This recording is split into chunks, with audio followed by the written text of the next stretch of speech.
देख रहे हैं एबी स्टार न्यूज। मैं हूं आपके साथ सपना वर्मा। वक्त हो चला है हमारी देवभूमि का। बुलेटिन की शुरुआत डोईवाला की खबर के साथ। डोईवाला में मय चक्र गांव के में गुलदार दिखने से हड़कंप मच गया। गुलदार की वजह से यहां पर 3 लोग घायल हो गए, जिसके बाद इलाके में अफरा तफरी मची हुई है। तमाम रूप से गुलदार घायल बताया जा रहा है। डोईवाला के थानो वन क्षेत्र के कोटी मय चक्र गांव में गुलदार दिखाई दिया, जिसके बाद गुलदार के दिखने से इलाके में हड़कंप मच गया।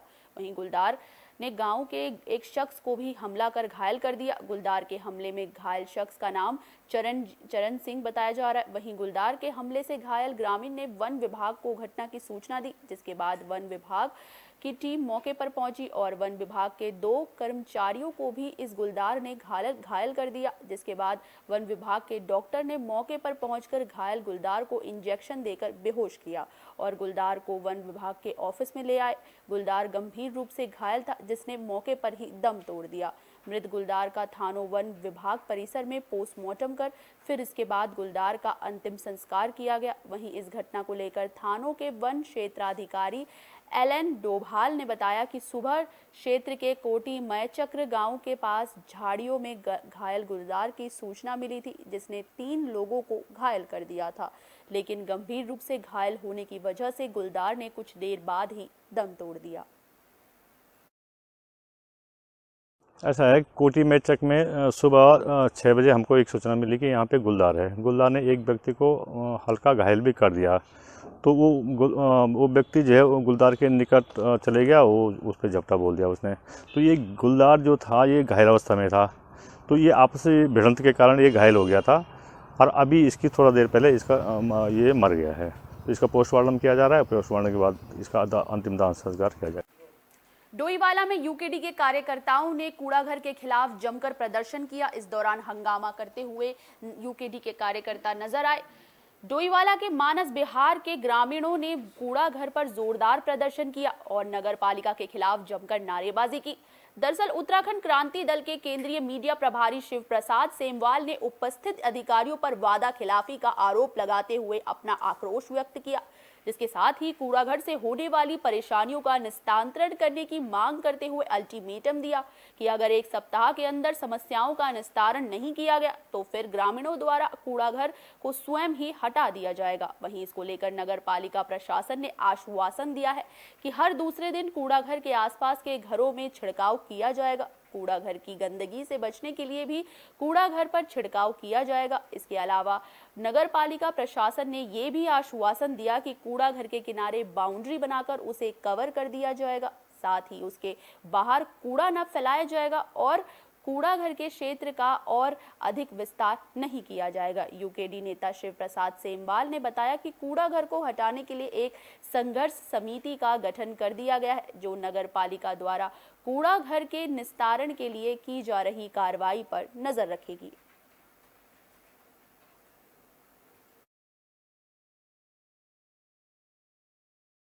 काफ़ी सालों से माँग कर रहे हैं, लेकिन ये हटा ही नहीं रहे हैं, क्योंकि कह रहे हैं कि अभी 4 महीने, 6 महीने, 2 महीने ऐसे कर लटका रहे हैं। तो अभी बहुत सारा दिक्कत आ रही है, क्योंकि जब इधर से हवा चलती है तो सारी बदबू घरों के अंदर जाती है और पूरी यहाँ की मक्खियाँ जितनी भी है वो सारे घरों में चली जाती है।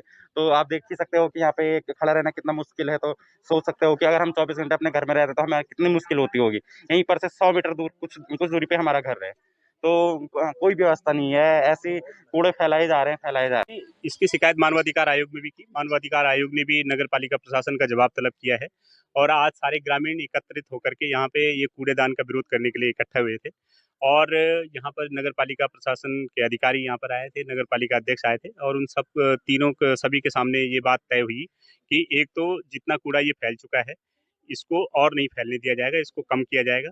दूसरा, इस कूड़ेदान की जो है एक बाउंड्री की जाएगी और उससे बाहर जितना कूड़ा बिखराव पड़ा हुआ है उसको ये लोग वापस इसमें डालेंगे और धीरे-धीरे इसको कम करेंगे। दूसरी बात इन्होंने कही है कि हर तीसरे दिन पूरे इलाके में गाँव से लेकर के और कूड़ेदान तक जो है हर तीसरे दिन छिड़काव होगा। हफ्ते में 3 दिन छिड़काव होगा और इसके अलावा इनको एक टाइम लिमिट दे दी गई है कि विदिन 5 to 6 मंथ जो है ये पूरा कूड़ादान जो है यहाँ से शिफ्ट होना चाहिए। ये अल्टीमेटम हमने दिया है, देखते हैं इसको क्या होता है। और दूसरा, मानवाधिकार आयोग में ये चल ही रहा है और हमारी संघर्ष समिति का एक ही मकसद है कि किसी भी हालत में ये ट्रेंचिंग ग्राउंड, ये कूड़ादान यहाँ से हटाएं।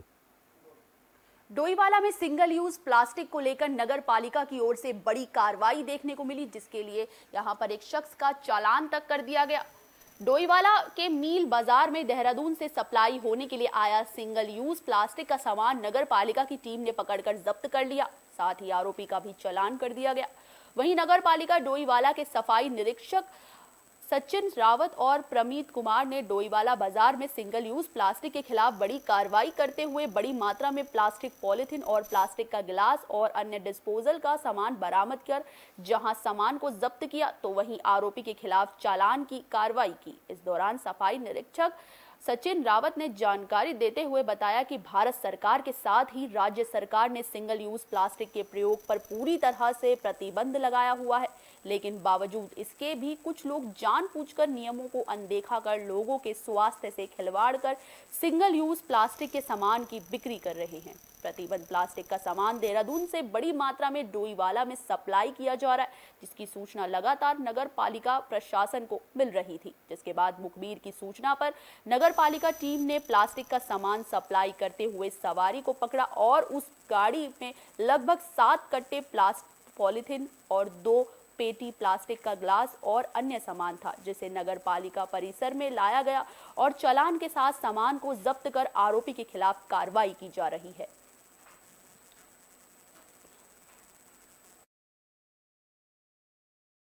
देर पहले हमें प्राप्त हुई कि कोई विक्रम जो सवारी वाहन है उसमें काफ़ी माल पॉलीथीन ऋषिकेश की तरफ से डोईवाला की तरफ आ रही है।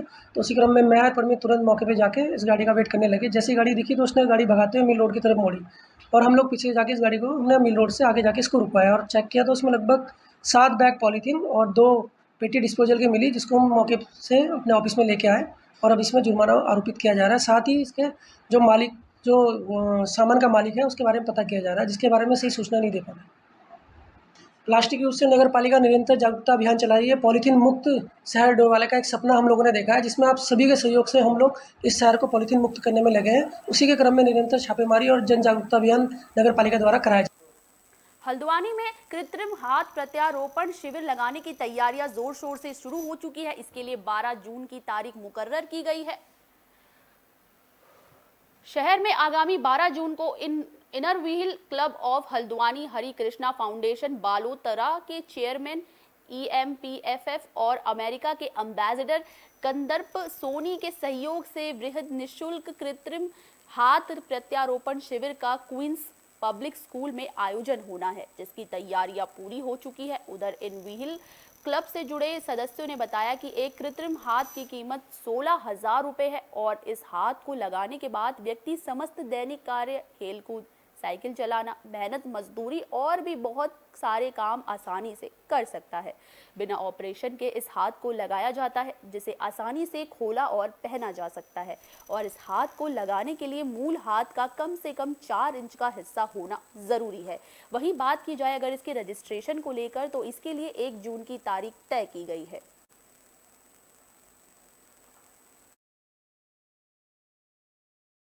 हम लोग हरि कृष्णा फाउंडेशन, जिसके की ओनर जो हैं कंदर्प सोनी जी हैं, उनके साथ मिलकर एक निःशुल्क कृत्रिम हाथ प्रत्यारोपण शिविर का आयोजन कर रहे हैं 12 जून 2022 को क्वींस पब्लिक स्कूल हल्द्वानी में प्रातः 10 बजे से। तो इसके लिए जिन लोगों ने रजिस्ट्रेशन करवा लिया है उनको ये हाथ निःशुल्क लगाए जाएंगे और वैसे इस हाथ की अनुमानित कीमत 16,000 प्रति हाथ है। तो ये पूरा हम वहन करेंगे। जो भी हमारे यहाँ पर लाभार्थी आएंगे उन्हें कुछ भी इसके लिए पे नहीं करना होगा। इस हाथ को लगाने के बाद वो लोग दैनिक जीवन के सभी काम कर सकते हैं, यहाँ तक कि मेहनत मजदूरी कर सकते हैं, खेलना कूदना कर सकते हैं, रोटी बेलना जैसे, बैडमिंटन खेलना जैसे कठिन कार्य भी कर सकते हैं। और ये हाथ इस तरह से है कि किसी ऑपरेशन की ज़रूरत नहीं पड़ेगी। इस हाथ को वो पहन सकते हैं, खोल सकते हैं, रात को सोते टाइम उतार के रख सकते हैं और उसके बाद जो है वो अपनी दैनिक कार्य को आसानी से कर सकते हैं। हरिद्वार में लापता युवक के परिजनों ने कोतवाली का घेराव करते हुए जमकर हंगामा किया। इस दौरान उन्होंने पुलिस की कार्रवाई पर भी सवाल उठाए हैं। हरिद्वार की कोतवाली ज्वालापुर से 16 मई से लापता युवक के परिजनों ने ग्रामीणों के साथ मिलकर कोतवाली ज्वालापुर का घेराव करते हुए जमकर हंगामा किया। दरअसल लापता हुए युवक के पिता सुरेंद्र ने गांव के ही 5 युवकों पर अपने बेटे को जान से मारने का आरोप लगाया है।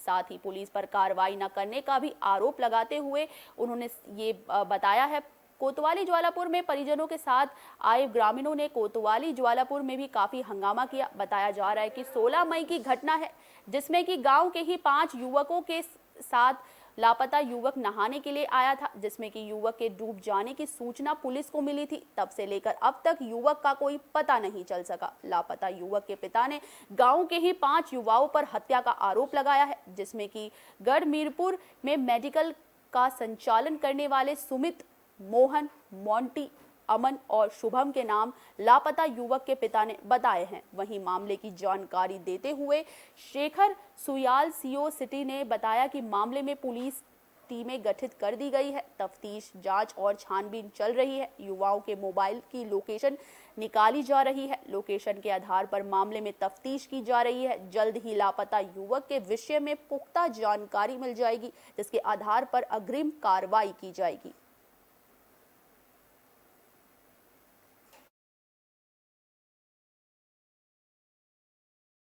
लड़के को घर से बुलवाया गया, किस लिए? किचन नहाने चल रहे हैं, ठीक है जी। लड़के ने मना किया, उसने कहा भाई मैं नहा लिया हूँ, मैं कहीं नहीं जाऊँगा, ठीक है जी। उसके बाद अगर नहीं कुछ नहीं है, चल ना हमारे साथ चल। लड़का कच्छा और तौलिया लेके घर से निकल गया जी। किसके साथ गया था?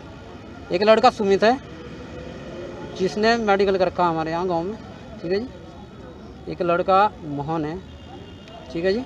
एक लड़का है मोंटी, एक लड़का है अमन। ये कहाँ के रहने वाले हैं? ये हमारे ही गांव के रहने वाले हैं। एक लड़का और, क्या नाम है उसका? शुभम। साहब से मैंने पूछा, एक बच्चे की मिसिंग जो रानीपुर थाना क्षेत्र में कहीं रहता है, तो उसके साथ जो और लोग थे, जब अभी फैक्ट आया कि उनका ये कहना था कि वो कहीं नहाते समय बह गया।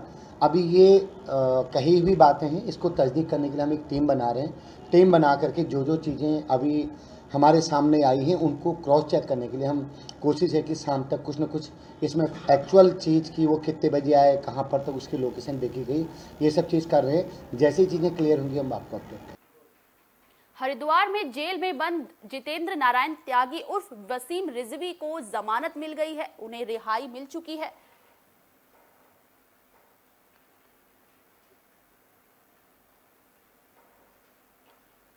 धर्मनगरी हरिद्वार में बीते साल हुई धर्म संसद हेट स्पीच के मामले में जेल गए जितेंद्र नारायण सिंह त्यागी उर्फ वसीम रिजवी आज हरिद्वार की जिला कारागार से अंतरिम जमानत पर रिहा हो गए। 13 जनवरी को जितेंद्र नारायण त्यागी को हरिद्वार के बॉर्डर से हेट स्पीच मामले में गिरफ्तार किया गया था, जिसके बाद 17 मई को उन्हें सुप्रीम कोर्ट से 3 महीने की सशर्त अंतरिम जमानत दी गई, जिसके बाद आज जिला कारागार से रिहा हो गए और उन्होंने मीडिया से भी दूरी बनाई रखी। इस दौरान बड़ी बात ये देखने को मिली कि हरिद्वार की जिला कारागार में कोई भी संत महात्मा उन्हें मिलने नहीं पहुंचा। हरिद्वार में पिछले साल 17 से 19 दिसंबर के बीच धर्म संसद का आयोजन किया गया था, जिसमें एक विशेष समुदाय के खिलाफ कुछ आपत्तिजनक उन्होंने बयान दिए थे। ये बयान सोशल मीडिया पर भी काफी वायरल हुए थे, जिसके बाद इन वायरल वीडियो के आधार पर कई लोगों ने शिया वक्फ बोर्ड के पूर्व अध्यक्ष वसीम रिजवी के खिलाफ 23 दिसंबर को हरिद्वार कोतवाली में मामला दर्ज कराया था।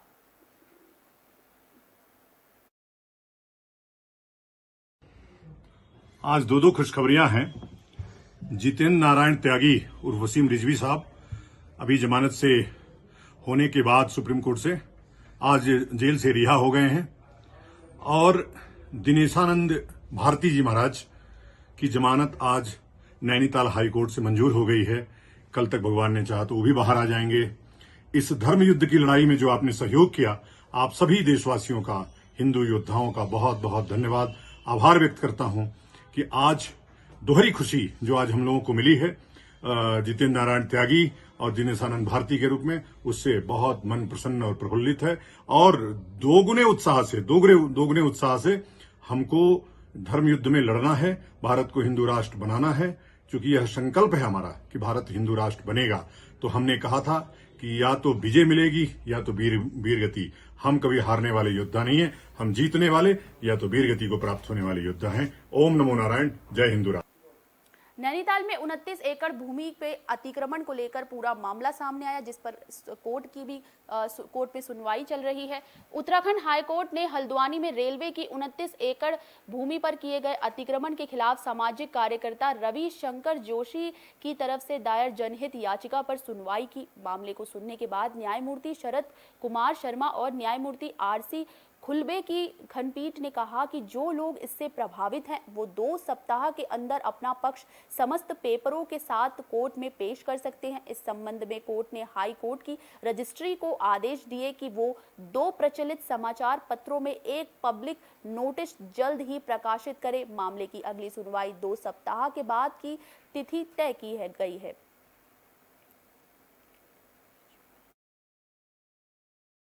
पांच लोगों ने एक इंटरवेंशन एप्लीकेशन दी थी इस आशय की कि अभी हमको सुन लिया जाए।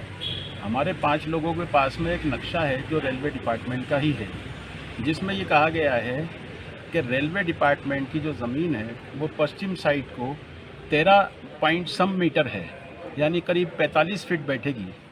तो हमारा कहना यह है कि 45 फीट ज़मीन छोड़ करके बाकी जो लोग बसे हुए हैं उनको बसे रहने दिया जाए, और इसी बात के लिए हमने कहा था कि तब तक के लिए इस जजमेंट को रोका जाए। ऑनरेबल कोर्ट ने ये कहा कि जितने भी ऑक्यूपेंट्स हैं 4600 जितने भी लोग हैं उन सब के लिए एक जनरल नोटिस अखबार में छपेगा कोर्ट की तरफ से, और उन सब को हक हासिल होगा कि वो 2 हफ्ते में अपना एतराज़ दाखिल कर सकते हैं कोर्ट के सामने, और अगर चाहें तो इंटरवेंशन डाल सकते हैं। जो कुछ भी उन्हें कहना हो वो कह दें इसमें आकर के, उसके बाद में फिर कोर्ट अगली सिटिंग में डिसीजन। नैनीताल में वत्सल फाउंडेशन की ओर से दाखिल की गई जनहित याचिका को लेकर वीडियो कॉन्फ्रेंसिंग के जरिए सुनवाई की गई। उत्तराखंड हाई कोर्ट ने वत्सल फाउंडेशन की सचिव श्वेता माशीवाल की ओर से रामनगर से आमडंडा खत्ता के निवासियों को बिजली, पेयजल और विद्यालय जैसी मूलभूत सुविधाएं दिलाए जाने के संबंध में दायर जनहित याचिका पर वीडियो कॉन्फ्रेंसिंग के जरिए सुनवाई की। मामले को सुनने के बाद कोर्ट की खंडपीठ ने भारत सरकार के वन सचिव, सदस्य सचिव, नेशनल वाइल्ड लाइफ बोर्ड, प्रमुख वन्य जीव संरक्षक उत्तराखंड, निदेशक कार्बेट टाइगर रिजर्व, अधिशासी अभियंता यूपीसीएल रामनगर, अधिशासी अभियंता जल संस्थान रामनगर, जिलाधिकारी नैनीताल, मुख्य विकास अधिकारी नैनीताल को नोटिस जारी कर 4 सप्ताह में जवाब पेश करने को कहा। मामले की सुनवाई के लिए कोर्ट ने 6 सप्ताह बाद की तारीख तय की है।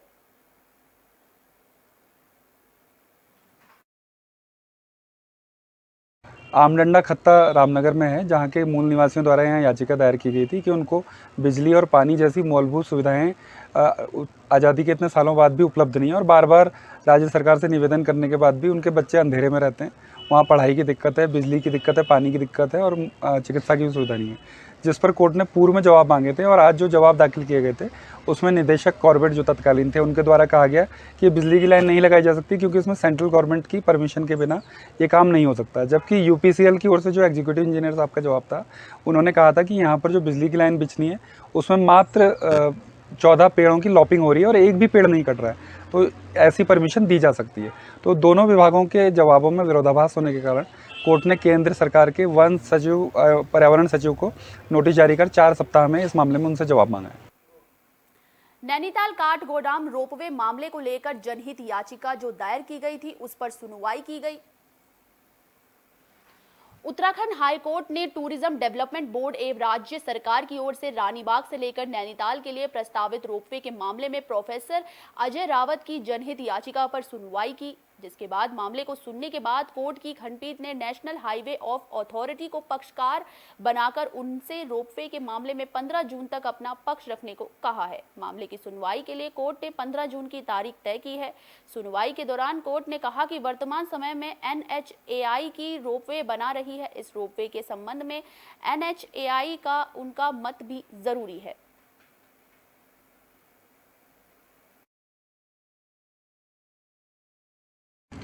देखिए, ये PIL जो याचिका फाइल हुई थी 2019 में, ये टूरिज़्म डेवलपमेंट बोर्ड के प्रोजेक्ट जो कि रानीबाग नैनीताल रोपवे के नाम से है, उसका अपर टर्मिनस यानी जो उसका एंड स्टेशन या हनुमानगढ़ी पहाड़ी पे बना रहे थे, उसके विरोध में ये फाइल की गई थी कि हनुमानगढ़ पहाड़ी बहुत कमज़ोर एरिया है वहाँ कोई भी बड़ा कंस्ट्रक्शन नहीं होना चाहिए, और पहले भी कोर्ट ये कह चुकी है कि वहाँ बड़ा कंस्ट्रक्शन नहीं होना चाहिए।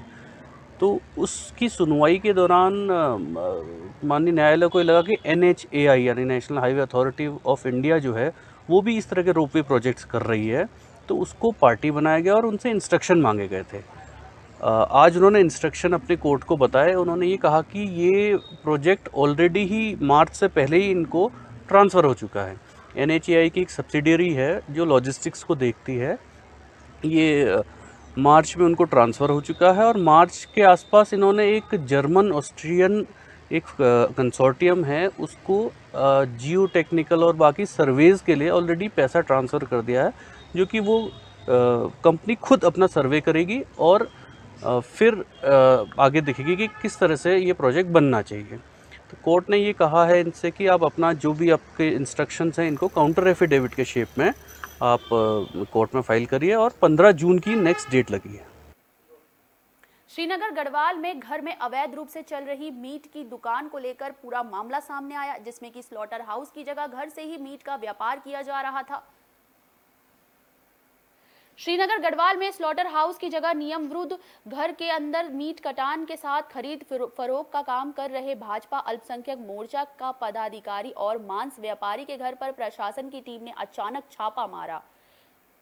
इस छापेमारी के दौरान अवैध रूप से मीट की बिक्री करते हुए वो पकड़ा गया। तमाम रूप से जो सामने आया,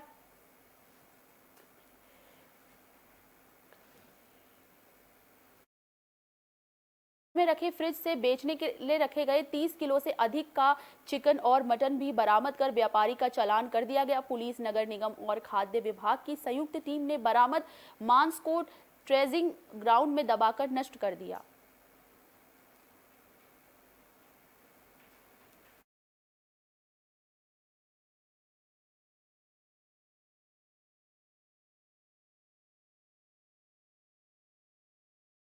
सोशल मीडिया के माध्यम से पता लगा कि कोई व्यक्ति जो है अपने घर में ही जो है मांस का विक्रय कर रहा है और काट रहा है। उसका वीडियो वायरल हो रहा था, तो उप जिलाधिकारी महोदय का ही मुझे फ़ोन आया।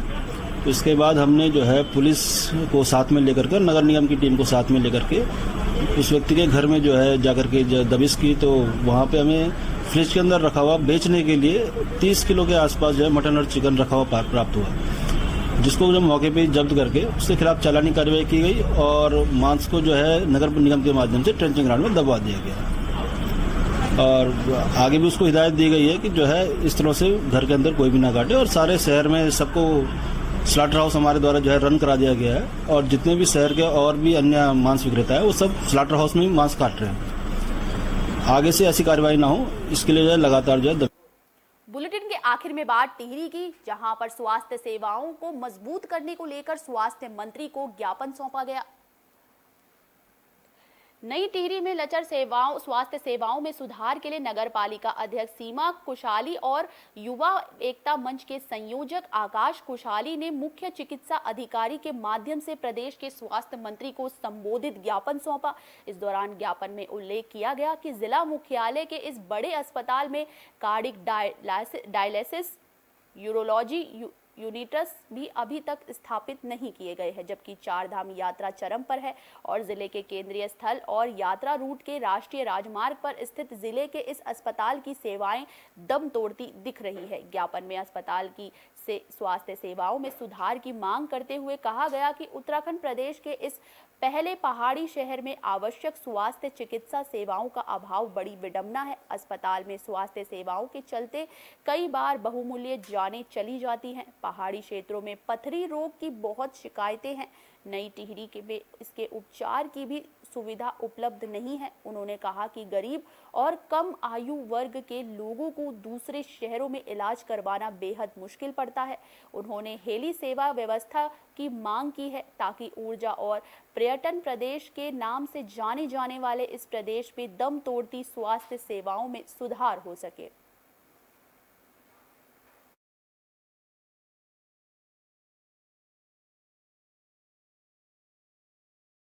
हम लोगों ने जो ज्ञापन प्रेषित किया है ये बहुत ही ज्वलंत समस्याओं पर है।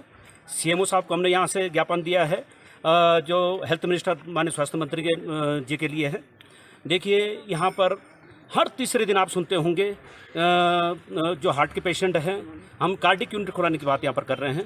रुद्रप्रयाग में खुल चुकी है, उत्तरकाशी में खुल चुकी है, टिहरी मुख्यालय में इसका बहुत नितांत आवश्यकता है। यहाँ हर तीसरे दिन कोई ना कोई कैजुअलिटी हो जाती है। जब तक हार्ट पेशेंट नीचे ले आते हैं नए नगरों में, तो तब तो ख़त्म हो जाते हैं। तो हमारी ये स्वास्थ्य मंत्री से अनुरोध है, एक पहले कार्डिक यूनिट और कार्डिक एम्बुलेंस यहाँ पर अति आवश्यक रूप से बहुत जल्दी यहाँ पर लगाने की कृपा करें।